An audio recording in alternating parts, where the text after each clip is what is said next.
Spoiler alert, Slash's Paradise encourages viewers to watch these horror films before listening to our show. Danny and Lance will go through everything, including filmmaking, dialogue, characters, and even full scene breakdowns when we get excited. Enjoy the show. Welcome, Slashers. Today is the day. That's Danny. I'm Lance. In the rooted cold red hell. Danny, today is the day. I think we both said it already. We're a little nervous about this. We are a little nervous about this episode because, quite frankly, folks, if you're our age, I think you can say, which is what, 20? I'm already messing up. Nope. No, no, if you're in your 30s or mid 30s, you were part of the craze. You were part of this. You were part of this movie. Mm-hmm. You were a part of this, and you know, I think it's safe to say that this movie is us. It's our generation. Yeah. Of horror fans. This movie, a lot of people our age can identify with this movie. I mean, this is a place, Slash's Paradise is a place for bold statements. Bold. This movie saved the horror genre. Oh! The characters in it, the writing in it, everything about this movie that we are talking about today saved horror films. Well, for those of you that are listening to us audibly, you don't know what we're talking about yet unless you saw the title. Congratulations. Those of you that are watching video, I would like to show you a couple of things that I brought to the Slash's Paradise for Lance and I to get into the spirit. First of all,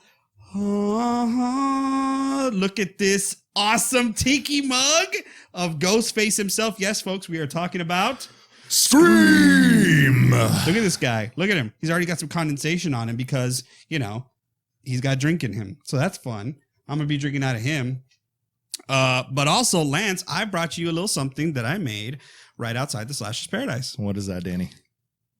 Jiffy Pop. Yes. Look at this, folks. I mean, you can't really see it, and you know, I think I took it off the stove a little too early, but it's still popped. Feel free, and it's right here behind this awesome little Ghostface figurine. But Jiffy Pop. Do you like Jiffy Pop?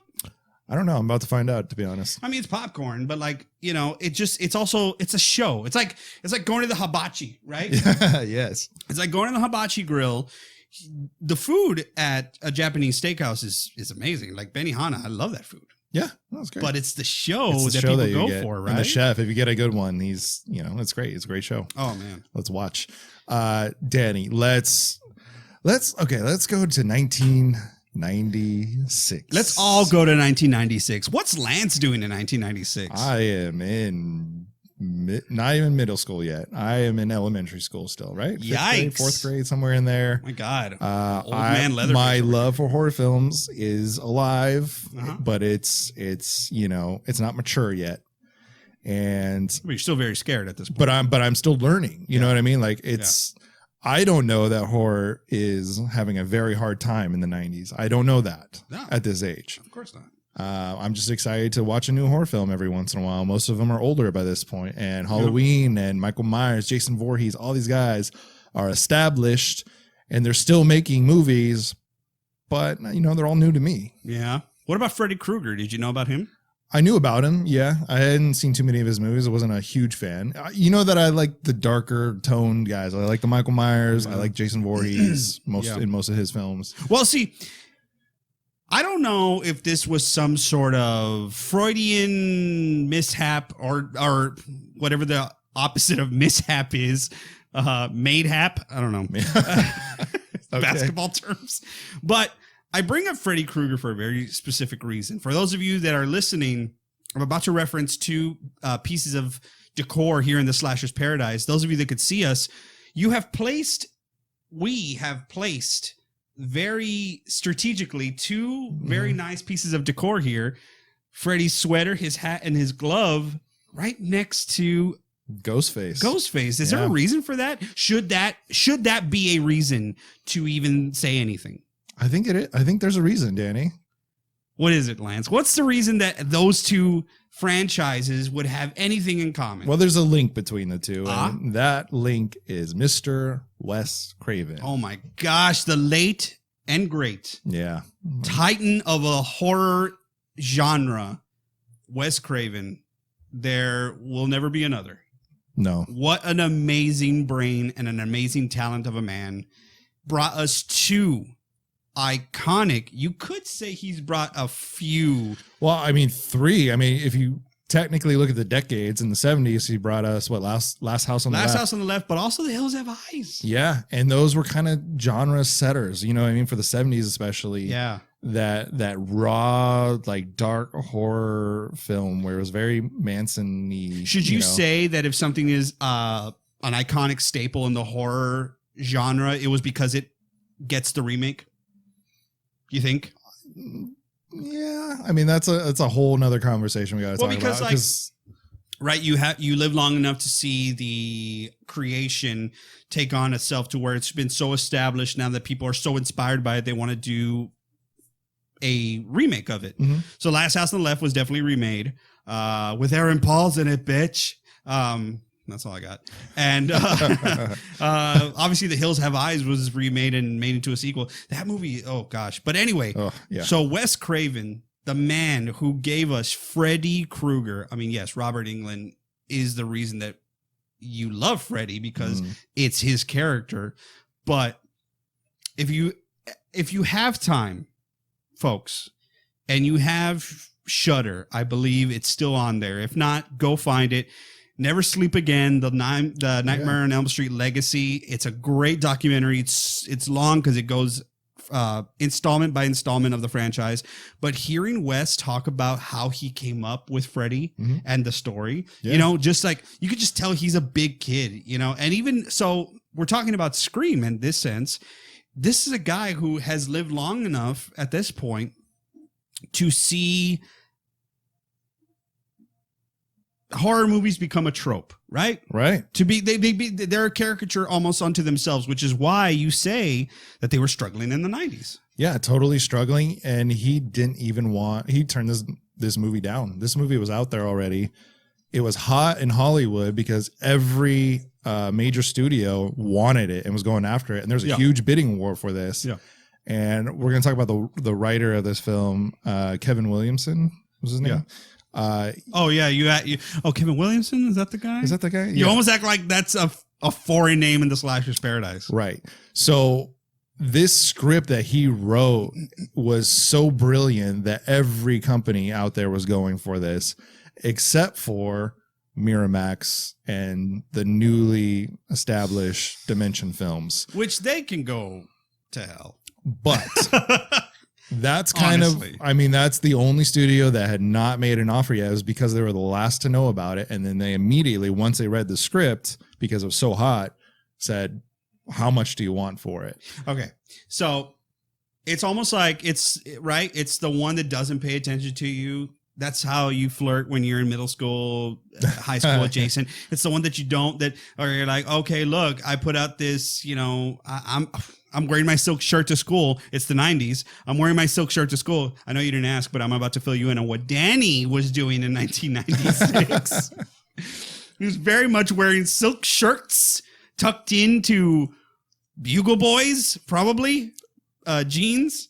Wearing way too much. Keep on hitting the mic. Way too much gel in my hair, Lance. Yeah, I mean, gel was a big thing back then. I know for sure. I mean, I used to get a glob. They would say nickel size, and I was like, no, $50 size. What's your $2 $2.50 palm size? You know, like, and I would just go in there. It was so. And was it LA Looks? Is that what you had? I had LA Looks. I had, I think that was it. That's what I had. It was clear, and then it had the number of hold. Like it was like 1 to 5, right? The strength of the hold. Yep. And if I would get the 4 because I at that age I was like, I'm not crazy. Like I need a little bit of flexibility, but no, I didn't. No. And first of all, I was overusing it and using it way, too much. Yeah. I should not have had that much gel in my hair, but yet I was, and I was wearing silk shirts, and they were very popular, and they were very baggy, and I liked baggy because I needed the space, and I probably looked that way when I saw Scream in the theaters. Well, congratulations, man. Oh, man, I did. That's pretty incredible. I was not old enough at this point. I was only like 8 years old. And it's your baby. I had an older sister. I had an older brother. I remember my sister got to go see it and came back, told me the whole movie, and I was terrified just from what she told. She told me every single scene. Wow, spoiler alert. But yeah, but I wasn't going to get to see it. You know what I mean? Yeah, like, it's almost like rub it into your face, right? At that time, I think Halloween 6 had just hit VHS, and I had just gotten to see that, and I was terrified by that as an 8-year-old. It became one of my favorite movies because the 90s struggled, I think, for movies, for identity in movies. You just came off the 80s. Wait. Are you saying they struggled horror or movies general? Movies general, I believe. Listen, no. There are great movies that came out there. Okay. And Batman Returns is out there, but there's Legends of the Fall. Sure. There's great movies that came out of the 90s, but I'm saying in general, like the 80s had an identity. You had John Hughes making great movies and relating to teenagers and all that stuff, which we're going to get back to in a minute. But the 80s just had such an identity in film, and 90s really struggled. There's only a few movies that I feel say 90s about. You actually brought a great one up, but mine were Jurassic Park, 10 Things I Hate About You, and Scream. And the one that I love that you brought up was Clueless. Obviously. Yeah, I think Clueless is probably one of the quintessential 90s movies just because, well, first of all, the 90s, it's weird because here's a decade where in the early on, you still have, the technology is limited, right? Mm-hmm. By the end of the 90s, you're jumping online. Yeah. You're being able to, the world is shrinking. Essentially, the world is shrinking. And I think what's so good about this movie is that it plays on, obviously it's a movie of the times, but it plays on real sort of like, there is a fear about technology either growing too fast or not growing fast enough. Mm-hmm. There is that fear. And I think this movie really touches on it because it is technology based if you consider a phone technology, right? Cellular. My portable! That's what she says, by the way, Jennifer Aniston in Leprechaun. She says portable. But in this movie, it's cellular. Look at you killing those L's. I know. I'm really pronunciating right now because they never say cell phone. They say cellular. I mean, we haven't gotten to him yet, but Dewey says it like 3 times in a row within like we're tracking the cellular 20 devices. seconds. Yes. Oh my gosh. First of all, not many people can pull off that caterpillar mustache. And David Arquette is another one that cannot. Yeah. I was like, where are you going with this, Dan? Because he didn't really pull it off either. Okay, for those of you that have ever played Loteria Bingo or, the Chalupa Bingo, the one that has like El Diablo y La Dama and those, you play and those. He looked like El Catrín, right? He looked like and it was like, I guess the butler or whatever. There's a dude with a monocle, but it's that pencil mustache. And I always saw that with him, but first of all, I say first of all a lot and just get with it, but it had to be glued on his face, right? I think he was just too young to hold the mustache because later in the franchise, he still has it and he puts a little weight on and it looks more normal. Yeah. Well, hold on. We may be getting ahead of ourselves. Yeah, a little bit. There's a little housekeeping we have to do, right? Yeah. We got to hit on our. It's because we're excited, folks. We're excited to talk about Scream. I know there are a lot of Scream fans out there. Scream itself has sparked so many fandoms that it is, I believe, Ghostface. I mean, he's here in the Slasher's Paradise. He's up with the Titans of terror, right? Yeah, right. TM. Sorry. Ghostface, and that's the thing in the movie they don't even call him Ghostface. I think that he just like got that name. In the movie they call him Father Death. I remember seeing this face, this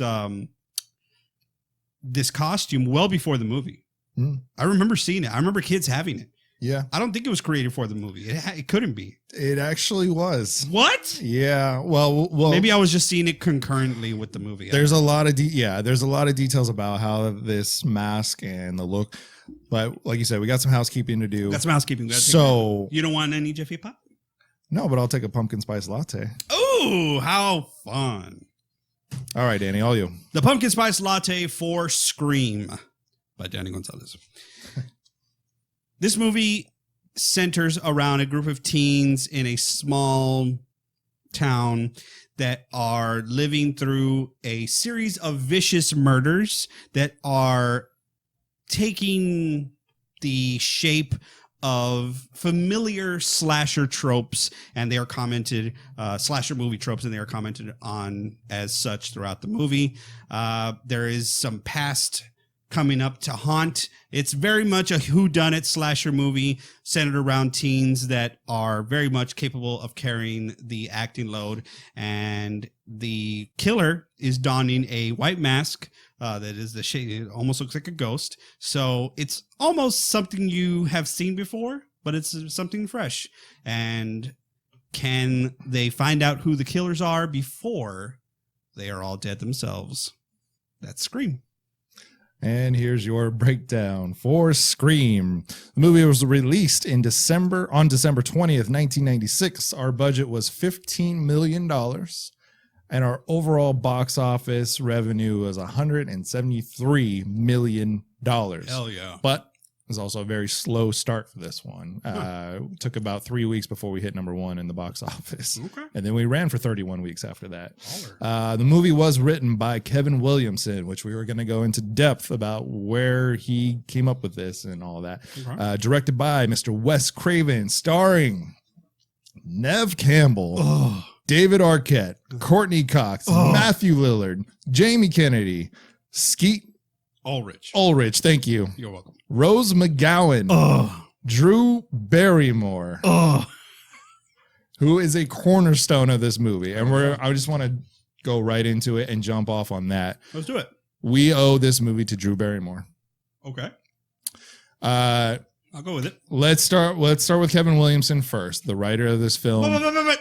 You're not done with housekeeping. Oh, you can't be done with housekeeping, goodness. baby. You're right. We're going to need it for this show, too. Mm-hmm. It's going to be a long one. It's going to be in depth. We got to do the slash word. Cool. Danny, what's the slash word? What's the slash word? What is slash word for slash spares? Because I was like, ooh, I get to get the slash word. I can watch myself. No, we don't get to give the slash word. But slash word is the horror version that is created by Slashers Paradise of the very popular game Pathword. It's basically if you hear the word being, or that is the slash word, if you hear it or you see it, I don't know how you see words, but if you do, you get to take a drink from your beverage of choice, whether it be water or alcohol or anything in between. Yep. Stay hydrated, stay safe, get drunk. Today, the slash word is brought to you by who else? Who else would call in, Lance? Who else? Who else? It's Ghostface. Yeah. Ghostface is bringing the slash. We are not going to hear this. We are not going to see this. But Ghostface, you're on the line. What is the slash word of the night? The slash word is Scream.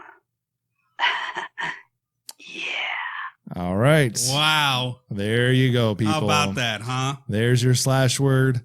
Now, let's get going. You were talking about Mr. Kevin Williamson. Kevin Williamson, the way he orchestrated this. I don't know if you've ever read the screenplay. I don't read. Okay, so if you read it, if you're a writer, if you're a reader, read this. It's written like a freaking novel. You know what I mean? Like it is just in depth. Every character is taken care of. This guy was kind of a struggling writer, hadn't really come up with anything that had been picked up yet. He was kind of in line for some stuff, but this all happened when he was, I think, house sitting for a friend out in the middle of nowhere, you know, like nothing around the house. He's house sitting in this dark home, and he starts watching a documentary about the Gainesville Ripper. Yes. So there's this serial killer in Gainesville, Florida, did some heinous acts and all this kind of stuff. Well, Kevin Williamson is getting terrified while watching this by himself in somebody else's house with no one around. And, you know, so he calls a friend. And he's just like, I need some help right now. You know what I mean? Like, I need some help. I am terrified of this documentary I'm watching. And then the conversation turns into a talk about horror films and the tropes and everything that horror films say and do, and how, you know, there's like a list of rules at this point especially from the 80s and a little bit of the 70s, where every horror film kind of starts to fall in line with the same ideas. Right. So they're starting to become like I said, a caricature of themselves. It's like when by the end of the Rocky series, he's like, you know, I don't want to end up being a caricature of myself, where I'm already like not in on the joke, but slasher movies were definitely headed that way. Yeah, and I think horror films in general kind of were. They were kind of becoming a joke, you know what I mean? Like, it's just how many times can you do the same things over and over and over and over again? So he starts writing the screenplay. He gets this brilliant idea. He wants to infuse some comedy into it, but let's make the characters aware of horror films. Let's put horror films into the movie, and they know all these tropes. They know what not to follow through. Like, and let's make our characters intelligent. Yes, because how many times, folks, are you watching the movies and you're like, oh man, if that was me, I'd be out of there. Right. Oh, if that was me, I'd punch him in the face. Oh, if that was me, I'd do whatever.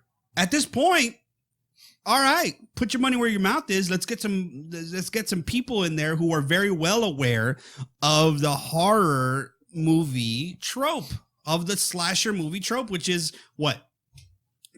Big-breasted girl running upstairs when she should be running out the front door. It's insulting. Can't drink, can't do drugs, can't have sex. See, so like that's already somebody's Friday evening out the door. Right. You know, you're dead. You're dead in a horror film before you even hit the club. But what I'm saying here is like that's ambitious because okay.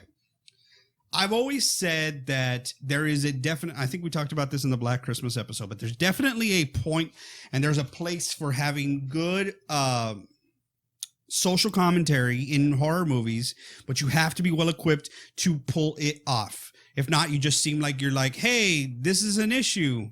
I'm going to talk about it, but not really deliver any sort of nuance or any sort of, clever banter or whatever, any sort of clever take on the issue. Mm-hmm. This movie took what you knew about slasher movies, about horror movies up to this point, because guys, go back forth up to 96, back all the way to the late 70s. These were the movies. Yeah. All the movies. A scary guy in a mask or hidden. They hid the face, and who is the killer? Is it you? Is it me? Is it him? Is it her? And then when you finally do meet the killer, are you going to be able to fall here? Are you going to run and then just fall down? I mean, like, come on. Like there are certain things that were just like, again. So yeah, at this point, you have to make a movie that is talking about that idea. They're like, yeah, we're not going to make, how about this? The audience, we know you're not dumb. Right. We're not going to be pulling the wool over your face or over your eyes anymore. We know what the issue is. Now, how about a take? How about a movie that centers around people who are aware of the trope, so you have to deliver new shit? And that's what we got. A brand new, awesome horror movie. I love the build of this movie. Like my entrepreneurial mind is just like in love with how this film kind of came through. So writing the script, it's like, okay, I want an iconic slasher. I want a whodunit. Like you're taking a thriller. I want teenagers. I want all these things that horror movies that we love, the icons really expose, and you throw them in the pot and do this brilliant take on them. And everyone's aware of everything else that we've seen before. Mm-hmm. Like I love the build of the script, and now the script gets put out there. Yeah. And everybody knows it's brilliant. And again, like I want to give Kevin his due because he wrote it so beautifully. Like, if you actually go down and read some of this, it's just like you don't see screenplays like this. But everyone is bidding on this. They know it's going to be a hit. They know this is the next big horror film. And you know what it was called at the time? Scary Movie. Shut up. Yeah. Wow. That was the production. It was a scary movie. It was supposed to flip the script. It was supposed to make a joke about horror films. It was supposed to have some comedy to it. And I will kind of jump ahead and say that the comedy that is in this just fits the characters, and they do such a great job of acting and portraying these characters that it doesn't come off as over the top comedy ever. But even that, all that you're saying, which is glorious and perfect, I want to still live right now in 1996 and talk to you folks about what got me. I'm 11, maybe at this point. By the time the movie comes out, I'm 11. So I'm 10 years old. I'm well aware of what the hell's going on. All right. I'm ordering for the adult menu at the restaurants. Right. I know what's going on. Right. I saw this movie poster and I wanted in 100%. And let me tell you when. Cinemark. Cinemark in Mission, Texas. But it was kind of like, okay, so we didn't have at this point the stadium seating and the reserve seating and all the hoopla. The seats were, it's just, they gradually raised, but it was very much still old school. I think I don't know, forget which movie I watched. I think my grandma took me to watch a movie, and we were walking out and we saw coming soon Scream, and it's just says Scream, and it's the poster, and it's Drew Barrymore, right? It should be, right? The face. Oh yeah, yeah, it's Drew, right? I believe so. Yes. Yeah. So it's just, I think I know what you're talking about. It's the wide open eyes, and it's her hands over her mouth, and it's like whited out, and it's just the face coming through in two big eyes, and it's beautiful. It's a beautiful poster. It's so iconic. I saw that and I was like, "What is that? What is that?" I think I ended up convincing my uncle to take me or something like that, which, there was not a lot of kicking and screaming. I'll be honest with you. He was like, yeah, we'll go watch shit. And it was so awesome. The poster hooked me. Now you see posters, right? You see like Avengers posters. You see whatever it is, the new blockbuster posters. And it's like, how many stars can we fit on the poster to get people in? Which I get, it has a place. But this was subtle. It was specific. And it was intriguing. I hadn't seen anything up until then like that. Okay. Subtlety. I mean, the poster that I remember has the full cast on it. No. Well, that's one I think that they use the most. But I did have the VHS of the poster that you're talking about. I believe it had a blue tent over it. But I do remember the eyes and the shocking face. Oh, well, let's talk about your poster then. Let's talk about your poster then. The ensemble one, yes. Yeah, which become the cliche poster. Yeah, what about it? Neve Campbell doesn't look like that in the movie at all. One. Okay. David Arquette has better hair. But Skeet Ulrich in that poster, he doesn't have a mustache and a goatee in the whole movie. He's supposed to be a high school kid, which, okay, yeah, you can have a goatee and mustache in high school. But this dude is just like, hey, Skeet, what are you doing? Okay, sorry. Let's just go back real quick. First of all, the dude's name is Skeet. Okay. Yeah, yes, it is. Do I need to elaborate? What's going on here? Skeet Ulrich. What a great name. What a great name. I mean, it was a great name up until Yin Yang Twins. So then you have this guy. And wait, I was wondering. I was talking to my fiance the other day, right? And I was wondering, do you think Wes Craven's daughter had a say in casting of Skeet Ulrich? Because the famous story is that he was down to a few guys for the role of Glenn in Nightmare on Elm Street. Mm-hmm. And she's walking by and she sees the picture of Johnny Depp. And she's like, Dad, oh my God, him. And she's like, he's supposed to be the tough guy. She's like, yeah, but he's gorgeous, right? Mm-hmm. And he's not the jock, but he got cast because Wes was like, well, who better to know than my daughter, right? Well, yeah. What is Skeet Ulrich if not another carbon copy of Johnny Depp?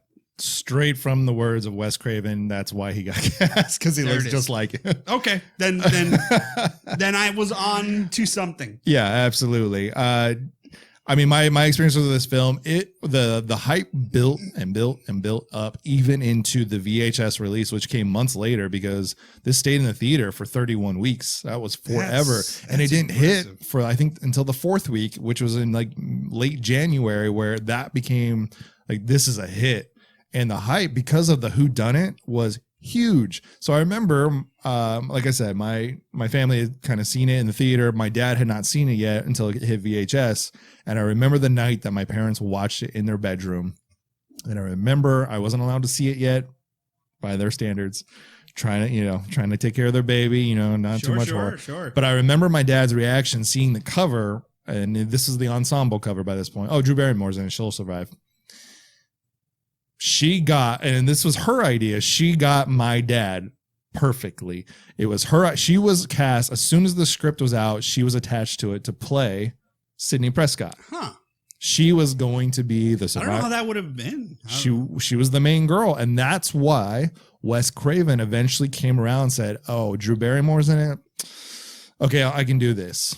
And then they're about to film, or they're starting to cast the rest of the role, and Drew Barrymore goes, "You know what? I like the role of Casey much more. I think it's going to be a big surprise for fans if I'm the first one seen in this film." And we'll talk about her whole scene, I think, right now. Yeah. Spoiler alert. Okay, we're about to name that people or characters, not people, characters in this movie get offed. Oh yeah, They get dead by the hands of Ghostface. And right away, most prominently on that poster you were talking about, most prominently displayed is Drew Barrymore. Absolutely. In her little bowl cut. Very nice, right? And the reason I brought in the Jiffy Pop into the Slasher's Paradise here is because Drew Barrymore is playing Casey. Yeah.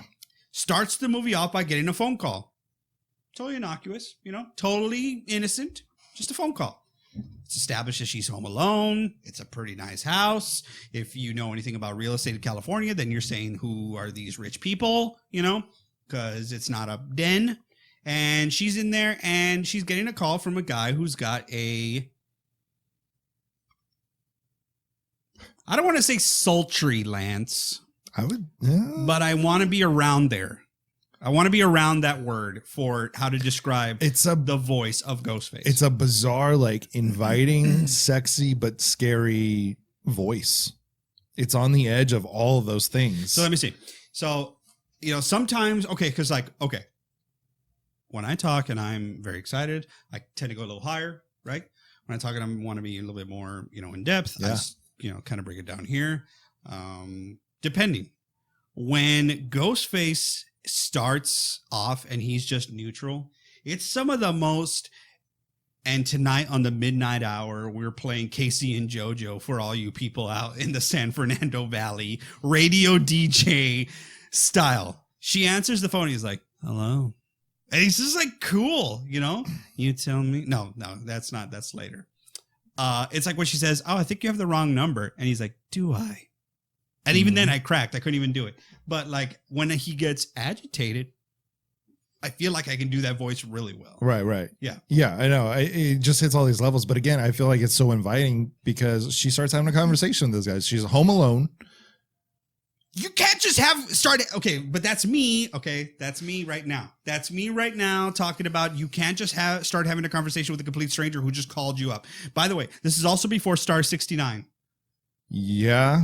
Or right around the time of Star 69. And caller ID, right? Yeah. So they don't have it. No one has it in the movie. So all that, if you're ever going to watch this movie for the first time, you have to realize all those things are not there, right? Yeah. They do make a point to appear in the series, which, by the way, just so you know, this movie did spark a freaking franchise that is still going today, ladies and gentlemen. Yep, absolutely. So we have cellular phones. We have cordless phones, big, heavy cordless phones. Hell yeah. Which I remember so greatly. Oh my gosh, dude, you used to get on those phones, But that's the thing is you used to get random calls and it wasn't scams or spam. It wasn't these weird robocallers or anything. You could get the wrong number.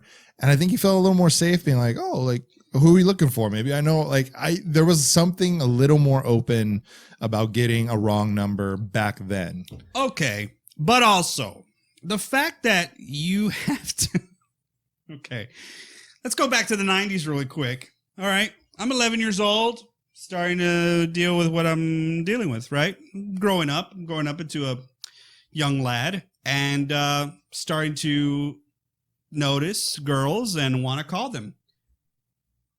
Right now, you want to call somebody. First of all, nobody calls anybody. What a travesty. No. You text, you DM, you slide into the DMs, I suppose. I always fumbled into anyway, the point of the matter is you don't, unless, and this was later in my high school years that this was happening, but right now at this point, if you want to talk to somebody, and I used to call girls to their house, you better pray that she answers that your friend answers. You better pray that they answers. Why? Because if you're calling for a young girl and her father answers the phone, you have to talk to him. And I had to talk to many dads just you know, and you're going in your head, you're like, what are the cool things I could say right now? And you know, it's always this, hello, and always mad because they know that they weren't expecting a call, and it should be somebody else. Hello, you're like mad. Okay, you're already thrown off because it's a grown man's voice. Hello, right? You're like, hi, right? Yes. What do you need, dear? That always happened to me, right? Oh, before puberty. When my mom would make me order, or dad would make me order at the drive-thru or whatever. Yes. Yeah, pull around. We'll have your order, ma'am. And I'm like, so you call, and you're like, hello. You're like, shit, right? You're like, hi, is Caitlin there? Who's this? And you're like, shh. So you gotta like, all right, you gotta go old school Game of Thrones style. So they know, because you know the follow-up question. So you have to go Game of Thrones style. This is Danny, son of Enrique, first of his name. You know, you gotta give like all the information so they know who's calling. Because if you don't, they'll be like, Danny who? From where? Who are your parents? I don't know them. You know, it's You're like giving me so much anxiety, man. Like, it used to take me like 20 minutes to get the guts to call up somebody, and then when somebody else would answer, I'd hang up. Must have been the performer in me, Lance. I don't know, man. I just went for it, dude. No, I knew I was gonna like stammer or just not be able to get through it, so I just would hang up. They didn't have star 69. Imagine the one time where they did have star 69. Hey, why'd you call? And made the effort. Who is this? Oh shit. Damn it. Oh, I think I had the wrong number. Sorry. Click. And you never called And it again. only got worse, dude. It only got worse later because, like, you know, if you did call and then they knew you were calling and then they cleared you, man, shit, that's the worst. But anyway, I just had to talk about that because I think a lot of us could relate to that moment. You know, here's the thing. I feel sad that I'm not going to get to do that to my kids. I'm not going to be able to what am I going to get their cell phones before they like answer it or be like, hey, who's this? You know, you're just going to have to pray that they come like to the door or something so you can do like the scene from Bad Boys. Thank you so much. I was waiting for that. I'm so glad that you said that. Bad Boys 2. Yeah. Oh yeah. That's definitely happening. Hey, slashers, we hope that you've enjoyed this episode so far. As you could probably tell, Scream means a great deal to Danny and myself, so we had to break this episode up into 2 parts. So later this week, we will have part 2, which goes right into the movie. We hope that you join us for that. In the meantime, please join us on our Instagram account at Dead Candy and tell us, what is your favorite scary movie? We'll see you next time. Hey, thank you everyone for watching Slasher's Paradise tonight. Please go down to the subscribe button right down here and click subscribe, and make sure you turn on your notifications so that you know when we go live next time on YouTube. Danny. And if you prefer an audio version, look us up on Apple Podcasts, find Slasher's Paradise, listen to us obviously, and leave a 5-star rate and review. If you don't know what to say, go ahead and put in a request of a movie you'd like for us to talk about. We'd love to hear what you think, guys. Yes, please. And if you would love to see more of our beautiful faces, head to facebook.com/deadcandyfix. Dead Candy is the producer of Slasher's Paradise, and we will see you there, and we will see you next time. Here's to you guys. This is Slasher's Paradise. Sorry, I had to work that in. And I'm going to drink on that.